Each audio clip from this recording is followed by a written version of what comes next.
Veda Ega Pratama datang ke race ini dalam kondisi yang literally sudah dibunuh duluan sama blunder tim sendiri. Honda bikin kesalahan fatal di qualifying. Timing keluar pit kacau, flying lap gagal. Boom, Veda dilempar ke posisi 20. P20 bro, bukan P2. Di Moto3, start dari belakang itu ibarat dilempar ke kandang singa sambil bawa bensin.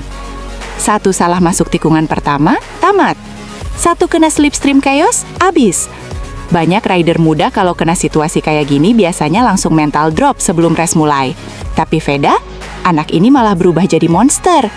Dari belakang dia nguliti rider satu persatu kayak mesin pemotong daging. Late breakingnya brutal tapi bersih. Masuk apex kayak sniper. Gak liar, gak panik, gak buang ban sia-sia. Dan yang paling gila, dia melakukan itu pakai Honda yang kalah top speed lawan KTM di trek lurus. Artinya apa? Pure skill, pure talent. Saat rider lain modal tenaga motor, Veda modal otak dan feeling. Dan hasilnya, dari P20 naik ke P8. Naik 12 posisi di kelas Moto3 yang gridnya brutal banget. Itu bukan comeback biasa, itu penghinaan halus buat rider-rider yang start depan tapi nggak bisa ngapa-ngapain. Sementara di sisi lain, Hakim Danis justru dapat semua privilege buat bersinar. Start bagus, paket KTM kencang, setup matang, bahkan sempat memimpin race di lap 4. Harusnya itu jadi momen buat nunjukin kalau dia memang calon top rider. Tapi yang terjadi malah kebalik total. Begitu ditekan, mentalnya goyang. Danis mulai riding pakai emosi. Racing line kebuka terus. Slipstream lawan gak diputus. Exit tikungan berantakan. Dia kayak rider yang panik takut diserang dari belakang. Dan di Moto3, kalau udah panik sedikit aja, posisi langsung dirampok rame-rame kayak diskonan tengah malam. Dari P1 turun lagi, sampai akhirnya finish P7. Dan ini bagian paling sadisnya. Dia cuma finish satu posisi di depan Veda. Satu posisi.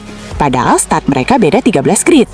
Itu tamparan keras banget buat semua narasi yang bilang Danis lebih siap atau lebih matang. Karena realitanya di lintasan kelihatan jelas.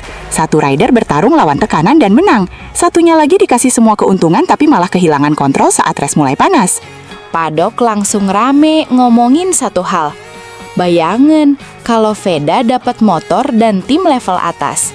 Dan jujur aja, itu pertanyaan yang bikin tim-tim besar mulai merinding. Karena sekarang aja dia bisa comeback brutal pakai paket yang nggak dominan di straight line.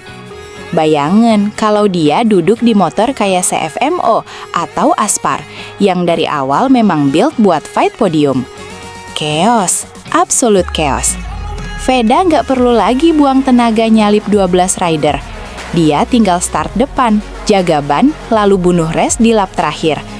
Dan dari cara dia baca racing line sekarang, banyak pengamat mulai sadar satu hal menyeramkan. Anak ini bukan cuma cepat, dia cerdas. Dan kombinasi itu mematikan. Yang bikin beda lagi, Veda nggak pernah kelihatan emosional. Mau dirugiin tim, mau start belakang, mau harus fight lawan belasan rider, mukanya tetap tenang. Kayak assassin yang nggak peduli seberapa ramai medan perang. Targetnya cuma satu, maju terus. Sedangkan Danis justru kelihatan kebalikannya.